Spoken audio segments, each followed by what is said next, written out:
Hello friends, आज मैं start कर रहा हूं इनकम फ्रॉम सैलरी। आज मैं स्टार्ट कर रहा हूं income from salary. So salary income कैसे टैक्सेबल होगी वो आज मैं स्टार्ट कर रहा हूं। मैंने आगे वीडियोस में आपको हाउस प्रॉपर्टी ऑलरेडी एक्सप्लेन कर दिया है। आज मेरा टारगेट है आज से मेरा टारगेट है इनकम फ्रॉम सैलरी। अच्छा, सब इनकम अलग अलग हेड में टैक्सेबल होती है, लेकिन जब आप कहीं जॉब करते हो तो आपको जो पैसे मिलते हैं उसको बोलते हो सैलरी। वो टैक्सेबल है इनकम फ्रॉम सैलरी के हेड में।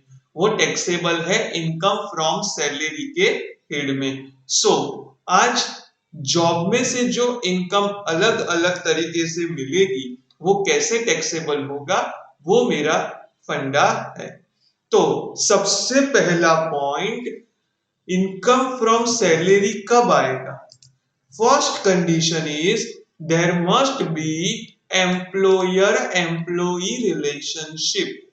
सबसे पहले एम्प्लॉयर एम्प्लॉई रिलेशनशिप कंपलसरी है, तो ही इनकम फ्रॉम सैलरी में टैक्सेबल होगा। ओके, एम्प्लॉयर मतलब कौन? एम्प्लॉयर का मतलब होता है बॉस। एम्प्लॉयर का मतलब होता है बॉस, जिसके वहां आप काम करते हो। ओके,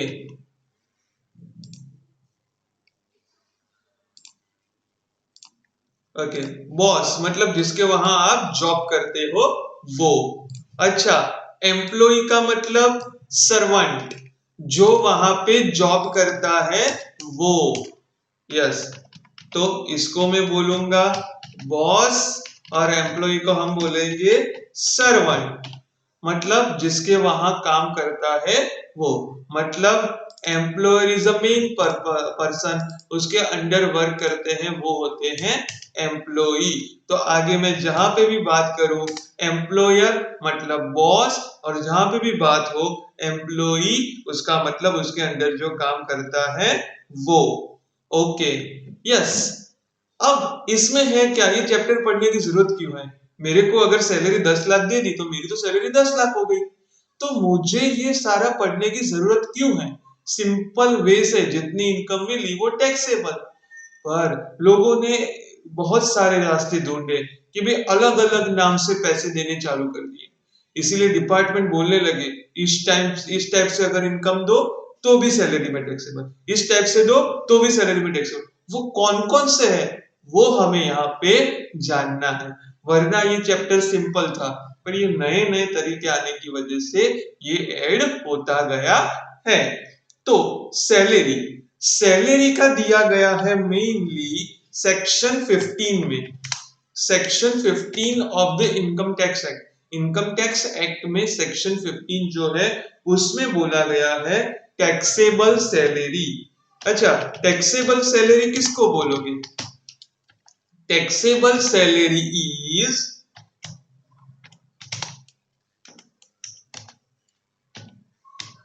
उसमें क्या क्या आएगा वो मैं अभी आपको एक्सप्लेन करने जा रहा हूं। एनी सैलरी मतलब any type of salary become due in previous year. Previous year में जितनी भी आपको सैलरी मिली है वो टैक्सेबल है। मतलब प्रीवियस ईयर मतलब जिसका आप कैलकुलेशन कर रहे हैं, मैंने आगे समझाया हुआ है प्रीवियस ईयर और असेसमेंट ईयर किसको बोलते हैं। तो हमें कौन सी सैलरी टैक्सेबल करनी है? जो प्रीवियस ईयर में मिली है वो। Second point, any salary receivable in previous year, मतलब प्रीवियस ईयर में कोई मिलने वाली थी लेकिन उन्होंने अभी पैसे नहीं दिए, नेक्स्ट ईयर दिए, लेकिन ड्यू तो तभी हो गया। एग्जाम्पल के तौर में मैंने प्रीवियस ईयर में काम किया था तो I am receivable such income, but उन लोगों के पास अभी पैसे नहीं थे तो मुझे बोला मैं आपको नेक्स्ट ईयर दूंगा, तो भी मुझे टैक्सेबल तो प्रीवियस ईयर में ही होगा, क्योंकि रिसीवेबल कब हुआ है? प्रीवियस ईयर में, क्योंकि रिसीवेबल क्यों कब हुआ है? प्रीवियस ईयर में। तो any salary become due in previous year, any salary receivable in previous year is taxable salary. Okay, third, any arrears of salary received in previous year which was not taxed in preceding previous year। Okay, any arrears का मतलब क्या होता है? अगर previous year के पहले मेरी salary कम थी, प्रीवियस ईयर के पहले मेरी सैलरी कम थी, तो वो सैलरी लास्ट ईयर उन्होंने बोला कि भाई पिछले सालों में हमने जो कम सैलरी दी थी ना, वो एक साथ आपको पे कर रहे हैं। आपको शायद पता हो तो कई बार प्रथम पगार पंच, बीजो पगार पंच, आठवां पगार पंच इस तरह से आता है, जिसमें आपको पहले के जो कम दिए हुए पैसे होते हैं वो भी देते हैं। तो वो भी कब टैक्सेबल होगा? प्रीवियस ईयर में। हम जो ईयर में वर्क कर रहे हैं वो ईयर में टैक्सेबल होगा। तो टैक्सेबल सैलरी में क्या क्या आएगा? एक तो due in previous year, receivable in previous year या तो received in previous year. Receivable की जगह मैं ऐसा भी लिख सकता हूं, अगर रिसीव्ड भी हो गया, रिसीवेबल भी हुआ, रिसीव्ड भी हुआ, तो भी टैक्सेबल होगा। और any arrears are taxable. Okay, अगर कोई एरियर्स मिला है तो भी किसमें टैक्सेबल होगा? सैलरी। ओके, तो ईयर ऑफ टैक्सेबिलिटी मेरा नेक्स्ट पॉइंट है, थर्ड पॉइंट। कौन से साल में टैक्सेबल होगा? ओके, देखते हैं। Year of taxability. ओके, देखते हैं वो कैसे।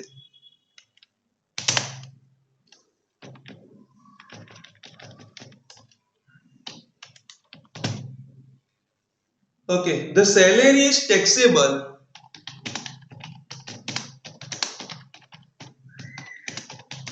in the year when it is due or received. Salary is taxable in the year when it is due or received. Okay, लेकिन मैंने क्या लिखा? When it is due or received, whichever is earlier। Sir समझ में नहीं आया, ये point समझा रहा हूं, मेन है। Due or received, whichever is earlier। Due मतलब मैंने काम किया, रिसीव्ड मतलब मुझे मिला।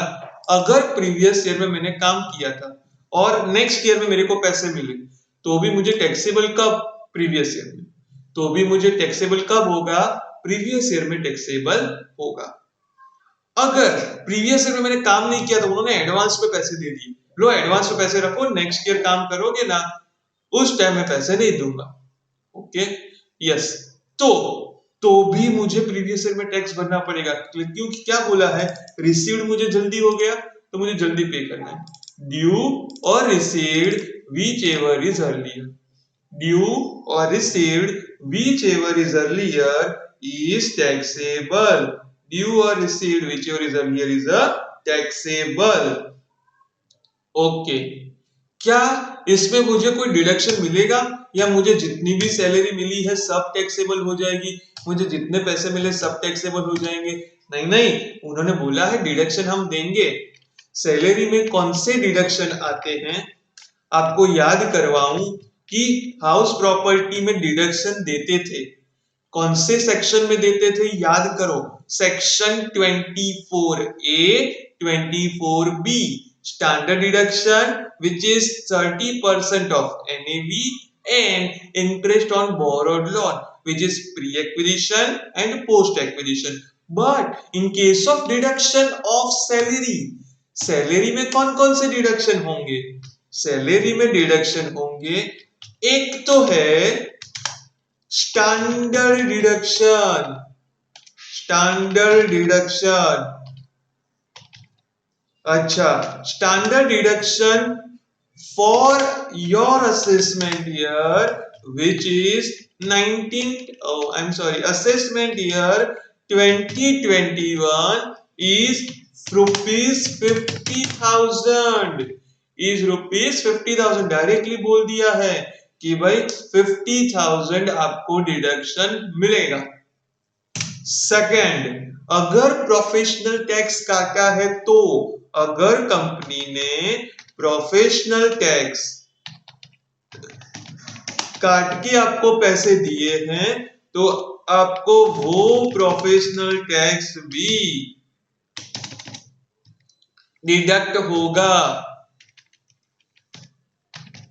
Amount deducted generally per month 200 होता है। और third but not the last is entertainment allowance. Entertainment allowance, लेकिन entertainment allowance is only for government employee, government employee. अच्छा, एंटरटेनमेंट अलाउंस किसको मिलेगा? सिर्फ गवर्नमेंट एम्प्लॉई को डिडक्शन मिलेगा। कैसे, वो हम देखेंगे जब वो पॉइंट आएगा तब। मतलब 3 चीज डिडक्शन में मिलेगी। टोटल सैलरी ढूंढ लो, उसमें से ये 3 चीज डिडक्शन में माइनस करो। ओके। अच्छा सर, स्टैंडर्ड डिडक्शन हर बार मिलेगा ही? यस सर, 50,000 का डिडक्शन आपको मिलेगा ही मिलेगा फॉर असेसमेंट ईयर 2021। उससे पहले 40,000 था, उससे पहले कुछ नहीं था। 1920 से स्टार्ट हुआ है, which is 40,000, now it is 50,000।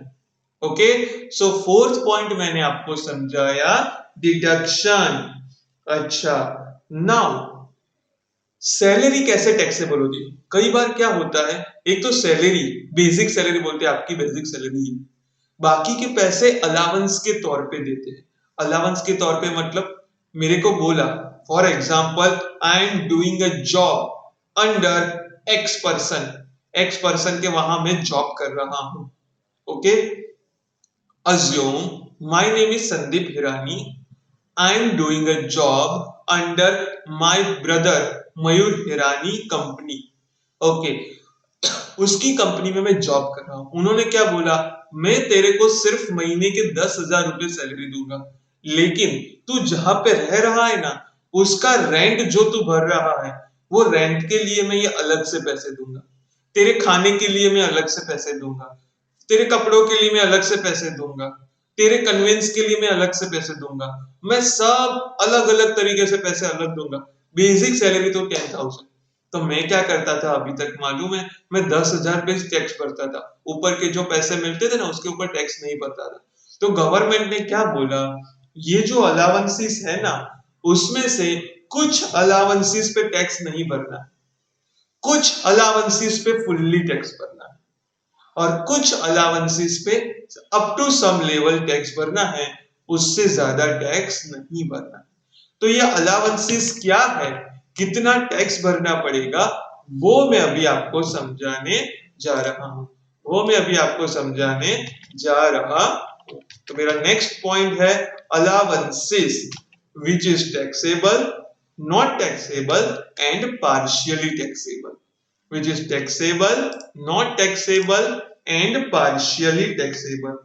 तो सबसे पहले fully taxable, fully taxable allowances, fully taxable allowances।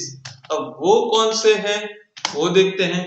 सबसे पहले बेसिक सैलरी तो टैक्सेबल है ही, उसके अलावा क्या क्या टैक्सेबल है fully? Dearness allowance, dearness allowance. अच्छा, जिसको गुजराती में बोलते हैं मोंघवारी भत्थू। डियरनेस अलाउंस अगर मिलता है, फुल्ली टैक्सेबल टैक्स भरना है उसके ऊपर। दूसरा सिटी कंपेंसेटरी अलाउंस, जिसको हम आगे बोलेंगे शॉर्ट फॉर्म में CCA, city compensatory allowance. Third, travel allowance. Okay. Fourth, medical allowance. Okay. Fifth, project allowance.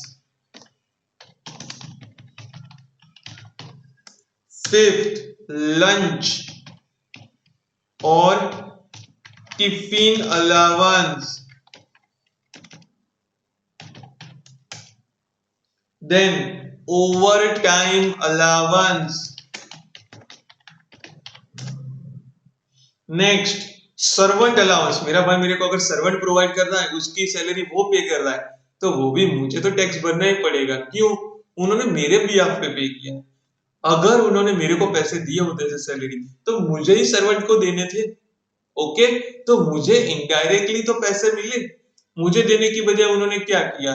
Direct servant को दे दिया। मुझे देने की बजाय उन्होंने क्या किया? डायरेक्ट सर्वेंट को दे दिया। तो बट ऑब्वियस है, आई हैव टू पे the tax on it. I have to pay the tax on it. So servant allowance is also taxable. Okay. Then wardener allowance. Okay. फिर family allowance, बहुत सारे नाम हैं, ये सब allowance taxable। ऐसा कुछ भी है तो क्या मानने का? This is fully taxable. Okay. कुछ ऐसे हैं जो फुल्ली एग्जेम्प्ट है, जो फुल्ली एग्जेम्प्ट मतलब जिसके ऊपर कोई टैक्स नहीं भरना है, मतलब fully exempt allowance. Fully exempt allowance. अब फुल्ली एग्जेम्प्ट अलाउंस कौन से हैं? Yes, generally not much certain specific allowance. कुछ स्पेसिफिक अलाउंसेस है, वो बोल देंगे ये अलाउंस टैक्स एग्जेम्प्ट है वो। और allowance to foreign technician. Okay, foreign technician के लिए जो अलाउंस देते हैं वो एक तो फुल्ली एग्जेम्प्ट है। कुछ ऐसे हैं partially taxable and partially exempt allowance. partially taxable and partially exempt allowance.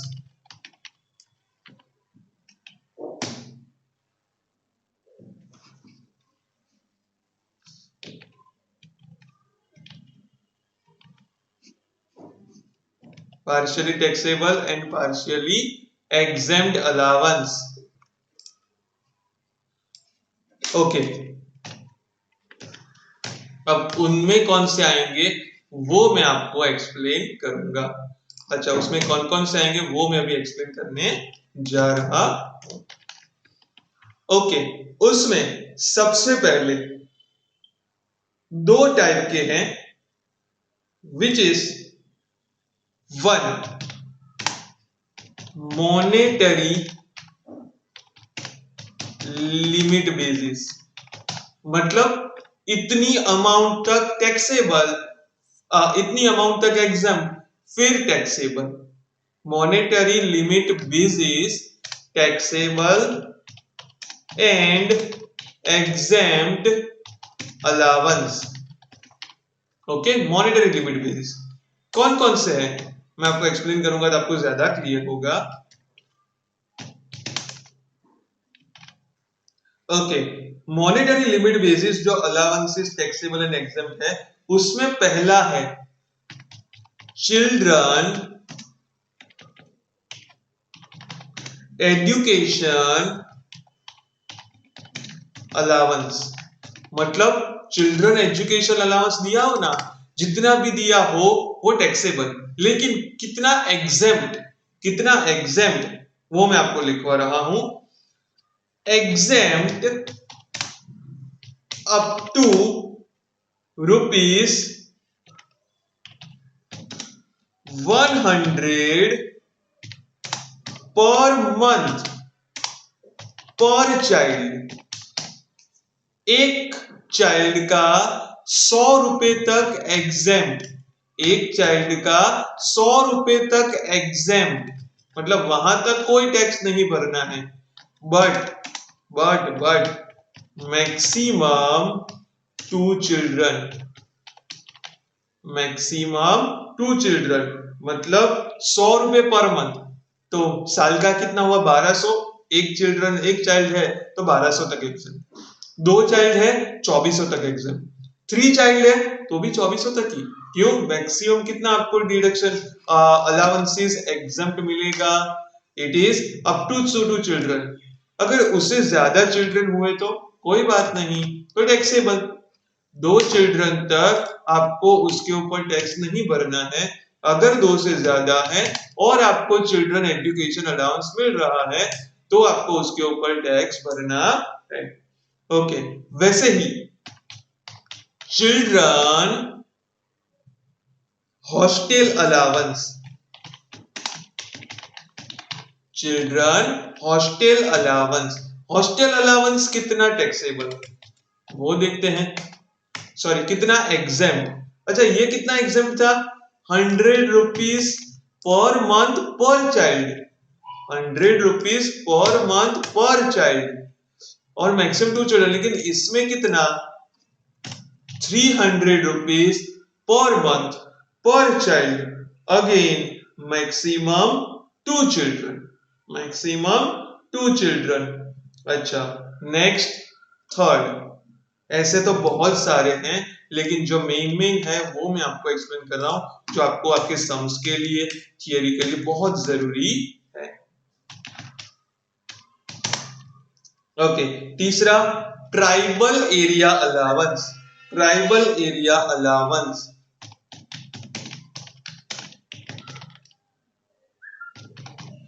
Tribal area allowance, अच्छा वो कितना एग्जेम्प्ट है वो भी अभी मैं आपको बता रहा हूं। कितना एग्जेम्प्ट है? Let we see. It is exempt up to, exempt up to rupees 200 per month. इसमें आएगा पर चाइल्ड? नो, इसमें कहा एजुकेशन का है, कहा हॉस्टल का है। तो ट्राइबल मतलब ऐसे एरिया जहां पे आप रहते हो वो ट्राइबल एरिया में आता है, तो आपको एक्स्ट्रा पैसे देंगे। तो कितना एग्जम्प्ट है? जितने भी वो पैसे दे ले लेने के पहले तो एग्जम्प्ट कितना? 200 रुपए तक। अगर लाख रुपए दिए है ना तो लाख रुपए ले लो, ऐसा नहीं बोलेगा कि मेरे को पैसे ही नहीं लेने। इनकम टैक्स ऐसा नहीं बोल रहे इनकम मत लो, इनकम ले लो, पर आपको इतने तक टैक्स नहीं भरना है। उसके ऊपर जो भी मिला है उसके ऊपर जो भी टैक्स बन रहा है भर दो। वरना क्या होता था, ये नाम से ही पैसे देते थे टैक्स नहीं भरना पड़े, इसीलिए। तो टैक्स तो भरना है, टैक्स तो भरना ही है। ओके, ये था मॉनेटरी लिमिट बेसिस। सेकंड है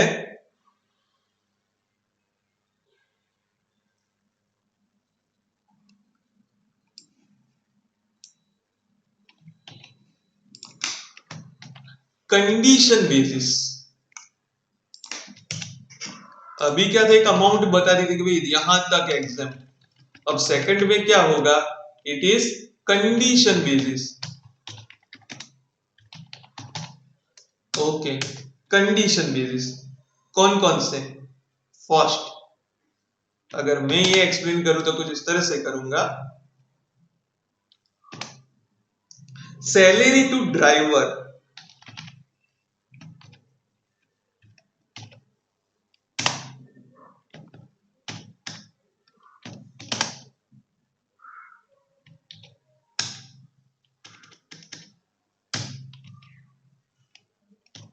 okay, first is salary to driver which is for transport employ, for transport employee,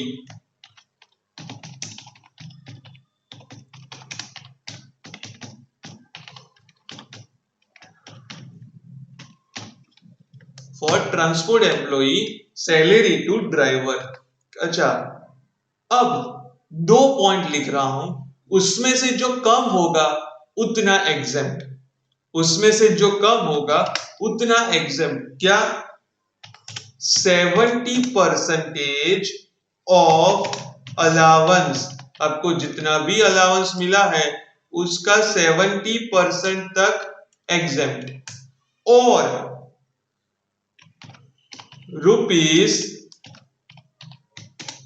₹6,000 per month, 600 per month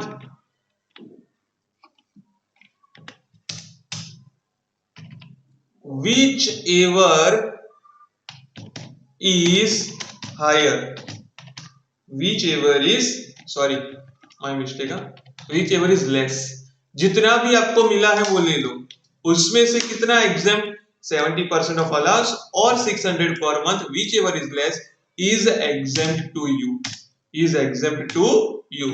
अच्छा, बाकी का टैक्सेबल, बाकी का टैक्सेबल। तो एक था सैलरी ड्राइवर पर, एक किसके लिए? ट्रांसपोर्ट एम्प्लॉई के लिए, बाकी के लिए नहीं। एक है एंटरटेनमेंट अलाउंस, एंटरटेनमेंट अलाउंस। अच्छा, एंटरटेनमेंट अलाउंस कितना टैक्सेबल, वो भी देख लेते हैं हम। याद करो, मैंने आगे बोला था it is available to only and only government employee, याद आया? यस, आज ही मैंने आपको एक्सप्लेन किया है। ओके, तो यहां पे मैं क्या लिखूंगा, this applicable, sorry, available only to government employee, government employee को ही ये एप्लीकेबल है, बाकी को तो टैक्स भर देना है, बाकी को तो फुल्ली टैक्सेबल। ये किसको एग्जम्प्ट मिलेगा? सिर्फ गवर्नमेंट एम्प्लॉई को। अच्छा, गवर्नमेंट एम्प्लॉई को भी कितना एग्जम्प्ट मिलेगा? उनको एग्जम्प्ट मिलेगा actual amount received, second maximum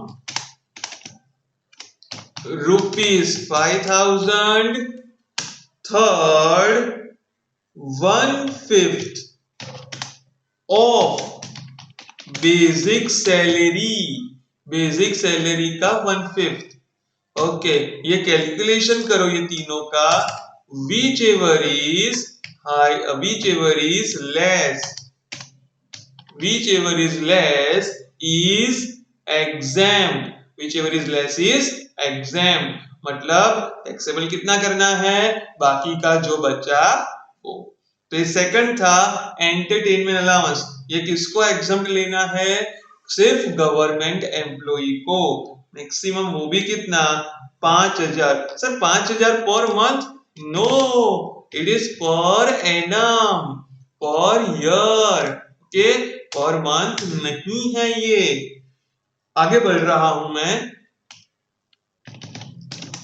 last is अभी के लिए हाउस रेंट अलाउंस। अच्छा, मैं घर में रेंट पे रह रहा था, मेरे भाई ने बोला तेरा जो भी रेंट हो रहा है ना, मैं पूरा तो नहीं दूंगा, कुछ कुछ अमाउंट तेरे को दूंगा, तो as a house rent allowance. तो मुझे कितना एग्जेम्प्ट मिलेगा? तो मुझे कितना एग्जेम्प्ट मिलेगा? तो मुझे कितना एग्जेम्प्ट मिलेगा? ये 3 में से जितना कम है वो मेरे को एग्जेम्प्ट मिलेगा। वो 3 क्या? मेरे भाई ने मेरे को जो दिया है, मेरे एम्प्लॉयर, भाई मतलब एम्प्लॉयर है मेरे लिए अभी, क्योंकि उसके वहां मैं नौकरी कर रहा हूं। Okay, so actual rent, HRA, house rent allowance को मैं और क्या बोलूंगा शॉर्ट फॉर्म में? HRA, house rent allowance. तो पहला मुझे लिखने का actual house rent received, second 40% of salary, 40% of salary, salary के 40%। लेकिन इतना इजी नहीं है। सैलरी में क्या क्या लोगे, इसमें जैसे बोला ना कि बेसिक सैलरी का 1/5, तो इसमें सैलरी का मतलब क्या क्या क्या लेने का, तो वो भी मुझे कैलकुलेट करना पड़ेगा।